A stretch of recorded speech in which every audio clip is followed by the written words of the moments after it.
میں نے اس کے پس و پیش کو دیکھتے ہوئے کہا، کیا کسی عورت کا معاملہ ہے؟ کسی عورت کا نہیں، بلکہ میری اپنی عورت یعنی میری بیوی کا معاملہ ہے۔ وہ حیرت سے مجھے دیکھتے ہوئے بولا، لیکن یہ بات آپ کو کس نے بتائی ہے؟ میں نے اس کے سوال کا جواب دینا ضروری نہ سمجھا۔ پوچھا، تمہاری بیوی کو کیا ہوا ہے جو تم کوئی خاص تعویذ لینے پیر لوٹے شاہ کے آستانے پر جا پہنچے؟ زیبن کو کچھ نہیں ہوا جناب، وہ برا سا منہ بناتے ہوئے بولا۔ زیبن اس کی بیوی کا نام تھا۔ جو کچھ بھی ہوا ہے مجھے ہوا ہے، اور وہ سب کچھ زیبن کیا دھرا ہے۔ میں اپنے لیے تعویذ لینے گیا تھا، لیکن پیر لوٹے شاہ نے لوٹا گھمانے کے بعد مجھے بتایا کہ تعویذ کی ضرورت مجھے نہیں بلکہ زیبن کو ہے۔ میں ان کا دیا ہوا تعویذ کسی طرح زیبن کو پلا دوں تو وہ بالکل سیدھی ہو جائے گی۔ سیدھی ہو جائے گی؟ میں نے اس کے الفاظ دہرائے اور پوچھا، کیا تمہاری بیوی اب تک الٹی ہے جو پیر لوٹے شاہ کے تعویذ سے سیدھی ہو جاتی؟ وہ بھنائے ہوئے لہجے میں بولا، اس کی مت الٹی ہے جناب، مجھے وہ کہیں سے سیدھی نظر نہیں آتی۔ اس نے میری کھوپڑی الٹا کر رکھ دی ہے۔ یہ زندگی میرے لیے عذاب بن کر رہ گئی ہے۔ یہ تو کوئی اور ہی معاملہ نکل آیا تھا۔ بعض ان بڑ عقل مند اور اکثر پڑھے لکھے جاہل اپنی بیویوں کو سدھارنے کے لیے حکمت عملی کے بجائے پیروں عاملوں کے پاس پہنچ جاتے ہیں اور ازاں بعد بری طرح پچھتاتے ہیں۔ یہ الگ بات ہے کہ اس پچھتاوے کا انہیں متعلق احساس نہیں ہوتا اور وہ اپنے مالی اور اخلاقی زیاں کو کسی اور ہی کھاتے میں ڈال دیتے ہیں۔ میاں بیوی کا معاملہ بڑا نازک ہوتا ہے، اس میں کسی تیسرے فریق کو داخل نہیں ہونا چاہیے۔ فریق اول اور فریق ثانی میں ہی سے فریق ثالث کو جنم لینا چاہیے۔ یہ اگرچہ خاصا مشکل ہے، لیکن ازواجی جھگڑوں کو نپٹانے کا اس سے زیادہ مؤثر اور دیرینہ نسخہ اور کوئی نہیں ہو سکتا۔ میں نے جیجا کے دل کا غبار خارج کرنے کی خاطر کہا، آخر تمہاری بیوی زیبن ایسا کیا کرتی ہے؟ وہ اچانک پھٹ پڑا۔ وہ مجھے مارتی ہے، اس کی آواز میں دکھی دل کی فریاد تھی۔ زیبن مجھ پر لات جوتا چلاتی ہے، اور وہ بھی بچوں کے سامنے۔ آپ اندازہ کریں 4 اور 6 سال کے 2 بچوں کے معصوم ذہنوں پر کیا بیتتی ہوگی۔ میں اس زبان دراز اور ہاتھ چھٹ عورت کی شرپسندیوں سے محفوظ رہنے کے لیے پیر لوٹے شاہ کے پاس گیا تھا۔ اب پوری بات آپ کی سمجھ میں آ گئی ہوگی۔ بات ختم کر کے وہ رحم طلب نظروں سے مجھے دیکھنے لگا۔ پوری تو نہیں، آدھی بات سمجھ سکا ہوں۔ میں نے ذومعنی انداز میں کہا، تم مرد ہو کر اپنی بیوی سے مار کھاتے ہو؟ کیا تمہارے اندر جان نہیں ہے؟ یہ بات اس کا احوال واقعہ جاننے کے لیے کی تھی، ورنہ اس کا قد کاٹ اور صحت و جوانی مجھے بخوبی نظر آ رہی تھی۔ وہ سٹ پٹاتے ہوئے لہجے میں بولا، تھانے دار صاحب، آپ نے صرف مجھے دیکھا ہے، میری بیوی کو نہیں دیکھا۔ یہ تو تم بالکل ٹھیک کہہ رہے ہو، میں نے تائیدی لہجے میں کہا۔ کیوں؟ تمہاری بیوی کو دیکھنے سے کیا ہوگا؟ وہ تپتے ہوئے الفاظ میں بولا، میں اس کے سامنے ایسے ہی ہوں جیسے کسی شیرنی کے سامنے بھیگا ہوا بلّا۔ وہ پوری 2 من کی لاش ہے اور اس کی وجود میں پہلوانوں جیسی طاقت ہے۔ وہ اس طرح ہاتھ پاؤں چلاتی ہے جیسے کشتی کر رہی ہو۔ میں نے کئی مرتبہ سوچا زیبن کو طلاق دے دوں، لیکن معصوم بچوں کا کیا خیال آ جاتا ہے۔ سوچتا ہوں ان کا کیا بنے گا۔ یہ بات تو یقینی ہے کہ بڑے ہو کر وہ ماں کے حمایتی بن جائیں گے۔ میں ان کی نظروں میں مجرم اور دشمن ٹھہروں گا۔ اس قسم کے معاملات میں اکثر و بیشتر ایسا ہی ہوتا ہے، بس یہی مجبوری ہے جناب۔ وہ بڑے حد تک صحیح کہہ رہا تھا۔ والدین میں علیحدگی ہو جانے کے بعد اکثر بچوں کا یہی رویہ ہوتا ہے۔ وہ ہر حال میں ماں کو بے قصور اور باپ کو ظالم سمجھتے ہیں۔ جیدہ کی کہانی پر میں اظہار افسوس کے سوا اور کچھ نہیں کر سکتا تھا، اس لیے میں نے ہمدردانہ لہجے میں اس سے کہا، تمہارا مرشد پیر لوٹے شاہ تو قتل ہو گیا، تم وہ خاص تعویذ حاصل نہیں کر سکے ہوگے۔ میں تمہارے حق میں دعائے خیر ہی کر سکتا ہوں۔ میرا مشورہ ہے تم اپنی بیوی کو ٹھنڈے دل و دماغ سے سمجھاؤ۔ میں تمہیں بتاؤں، بیویاں کسی معصوم بچے کی طرح ہوتی ہیں، یہ زور و زبردستی یا سختی سے قابو نہیں آتی، انہیں بہلانا پھسلانا پڑتا ہے، ٹھگی لگا کر ہموار کرنا پڑتا ہے، انہیں رام کرنے کے لیے بعض اوقات خوش امید جھوٹ کا سہارا بھی لینا پڑتا ہے، ایسا جھوٹ جو بے ضرر بھی ہو اور حوصلہ افزائی بھی، کیا سمجھے؟ میں آپ کی بات سمجھ رہا ہوں جناب، وہ فرمان برداری سے گردن ہلاتے ہوئے بولا۔ میں کوشش کروں گا کہ آپ کے مشورے پر عمل کروں، لیکن مجھے زیادہ امید نہیں، آپ زیبن کو نہیں جانتے، اس کی مار دھاڑ اور زبان درازی آپ نے دیکھی نہیں۔ میں نے کہا، اتنا بد دل ہونے کی ضرورت نہیں، تم واسع امید رکھو اور اپنے ذہن میں اس سوچ کو جنم دو کہ تمہارے رویے سے اس پر مثبت اثرات مرتب ہوں گے اور ایک روز بالآخر وہ تمہاری بات سمجھ جائے گی۔ امید میں بڑی طاقت ہوتی ہے جیدہ، یہ دنیا امید کے سہارے قائم ہے، ہم کچھ بھی کرتے ہیں، اگر کسی شخص کی امید ختم ہو جائے تو سمجھو اس کی زندگی ختم ہے۔ وہ اس طرح سر ہلانے لگا جیسے میری بات کو گہرائی سے سمجھ گیا ہو۔ میں نے اس سے وعدہ لیا کہ وہ اپنی فائر مائنڈڈ نصف بہتر کو ایک فلاور مائنڈڈ شوہر کے مانند ٹریٹ کرے گا۔ اس کے بعد اس سے دوسرے سوالات کرنے لگا۔ ان سوال و جواب سے میں نے جو نتیجہ اخذ کیا وہ یہ تھا کہ پیر لوٹے شاہ کے قتل میں جیدہ کا کوئی ہاتھ نہیں تھا۔ فوراً اطلاع دینے تھانے چلے آنے کے سلسلے میں وہ پہلے وضاحت کر چکا تھا، وہ اس کی اندھی عقیدت کا معاملہ تھا جو بڑا حساس اور پیچیدہ ہوتا ہے۔ اندھی عقیدت تو جو بھی چمتکار دکھا ڈالے کم ہے۔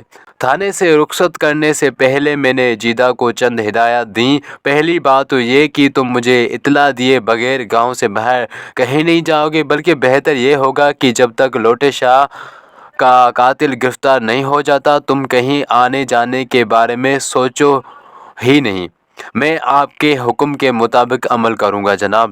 دوسری بات یہ کہ گاؤں میں رہتے ہوئے تمہیں لوٹے شاہ کے آستانے کی خبر گیری کرنا ہوگی۔ میں نے اس کی آنکھوں میں دیکھتے ہوئے گہری سنجیدگی سے کہا، جیسے ہی لوٹے شاہ کا خدمتگار پھوری تمہیں نظر آئے تم تھانے آ کر مجھے اطلاع دو گے، یہ میں کر لوں گا۔ اس نے سینے پر ہاتھ رکھتے ہوئے کہا، پھر پوچھ بیٹا، اگر پھوری واپس نہ آیا تو مجھے کیا کرنا ہوگا؟ میں نے کچھ سوچتے ہوئے کہا، تمہیں جتنا بتایا گیا ہے فی الحال تم وہی کرو، بعد میں سوچی جائے گی۔ وہ مجھے ایک بھرپور سلام کر کے رخصت ہو گیا۔ ملک صاحب، اب تک کی تفتیش سے میں اس نتیجے پر پہنچا ہوں، پھوری بالواسطہ اس قتل میں ملوث ہے۔ وہ کل دوپہر آستانے پر موجود تھا، پھر اچانک غائب ہو گیا۔ کوئی نہیں جانتا وہ کہاں گیا اور کیوں گیا، یہ بھی کسی کو معلوم نہیں۔ وہ کب آستانے سے رخصت ہوا، اس بات کی روشن امکانات ہیں کہ وہ گزشتہ رات لوٹے شاہ کے قتل کر کے یہاں سے فرار ہوا ہوگا۔ میں نے خلا میں دیکھتے ہوئے کہا، ہاں، ایک امکان یہ بھی ہو سکتا ہے، ویسے حقیقت حال تو اسی وقت کھلے گی جب پھوری ہمارے ہتھے چڑھے گا۔ ویسے ایک بات ہے ملک صاحب، زمان نے سوچ کے گھوڑے دوڑاتے ہوئے کہا، اگر پھوری ہی لوٹے شاہ کا قاتل ہے تو پھر اس کی واپسی کا امکان صفر کے برابر ہے۔ میں نے سوالیہ نظر سے اسے دیکھا تو وہ اپنی بات کی وضاحت کرتے ہوئے بولا، دیکھیں نا، وہ اتنا احمق تو نہیں ہوگا کہ واپس آ کر خود کو کسی بڑی مصیبت میں ڈال دے۔ میں تم سے صرف ایک صورت اتفاق کر سکتا ہوں۔ کس صورت میں؟ ایس آئی کے چہرے پر الجھن نمودار ہو گئی۔ میں نے گمبھیر لہجے میں کہا، اگر پھوری اناڑی یا احکم مجرم ہوا تو واقعی واپس نہیں آئے گا۔ یہ کیا بات ہوئی ملک صاحب؟ دیکھو زمان، میں نے بے حد سنجیدگی سے کہا، ہوشیار اور سمجھدار مجرم بہت سوچ سمجھ کر واردات کرتے ہیں۔ اگر پھوری ہی لوٹے شاہ کا قاتل ہے تو میں اسے ذہن مجرموں میں شامل کروں گا، اس لیے وہ لوٹ کر ضرور آئے گا۔ میرا قیاس ہے وہ محض اس لیے جائے واردات سے غائب ہوا ہے کہ عدم موجودگی سے وہ خود کو بے گناہ ثابت کر سکے۔ اس کے پاس ایسا ثبوت موجود ہوگا کہ گزشتہ رات اس نے کہاں اور کس کے ساتھ گزاری ہے، وہ آسانی سے اپنا جرم قبول نہیں کرے گا۔ ASI کے چہرے کی الجھن پوری طرح رفع نہیں ہوئی۔